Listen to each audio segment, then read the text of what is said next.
Hi, we're in volume 8 of the Bible story. Of course, it has on the front, has their representation of Jesus preaching to a group. And then on the back, it has some more of the group. Okay? We are in part 1, story 3, Dead Girl Lives. Again. Okay? While all this was going on, Jairus was standing by, impatient to get back to his dying daughter.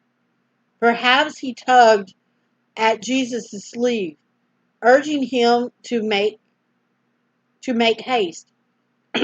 Please, he may have said, come soon. She may die any minute. And then she died.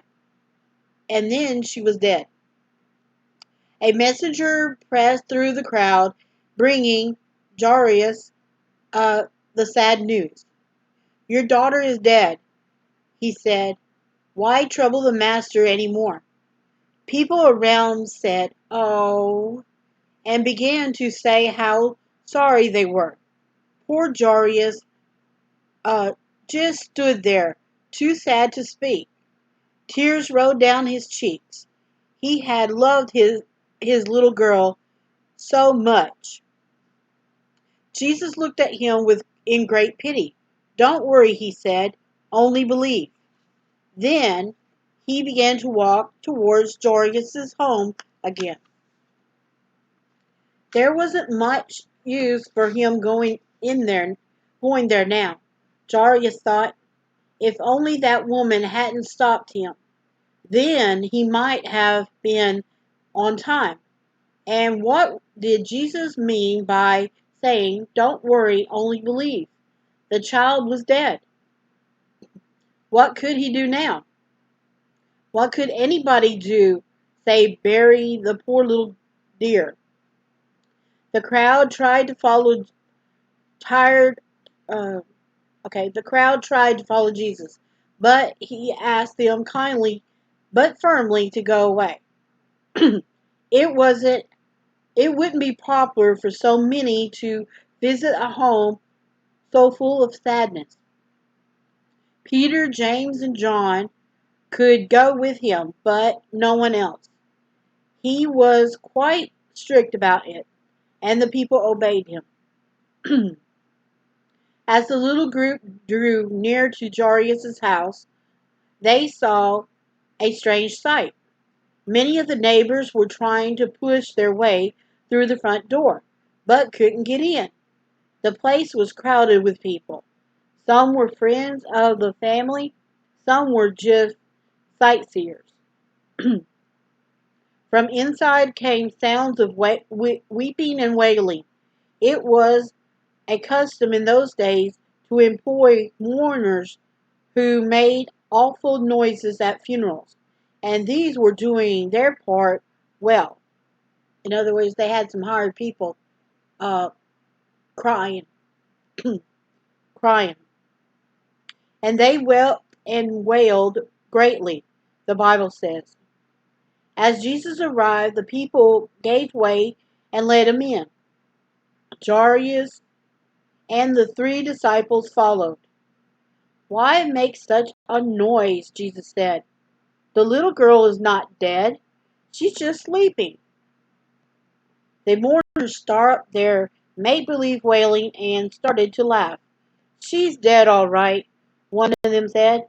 Go see for yourself. Please leave, said Jesus, and he said it so sternly that they did what he said. In a little while, all of them had scuffled out the door, and the house was quiet again.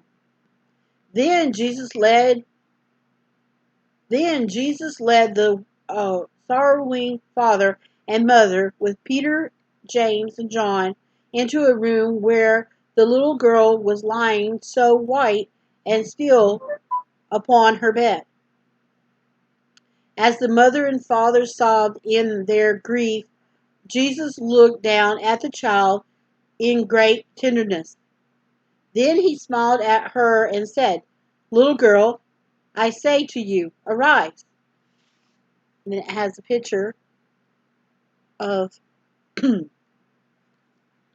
of an illustration of the little girl and Jesus telling her to arise.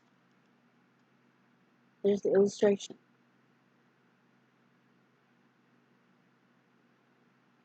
And I found my husband. He was white,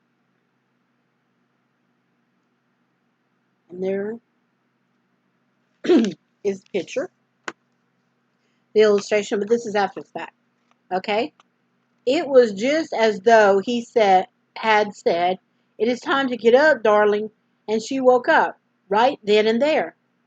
Then she jumped out of bed, just as if she had never been sick. And I wouldn't be surprised if the first thing she said was, "Mommy, what are you crying for?" But the tears were all over now. Mother hugged her close. She didn't know whether to laugh or cry. She was so happy. As the Father, so were Peter, James, and John, and so, I believe, was Jesus. He loved to make people happy, and he would have liked to make every home in the world as happy as this one was right now.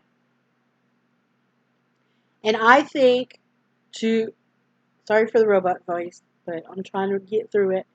And I think to think, and I like to think that before he said goodbye, the little girl gave him came up to him and said, very sweetly and simply out of her heart, "Thank you, kind teacher. I love you." And then it has an illustration of her on her feet and looking at Jesus and thanking him.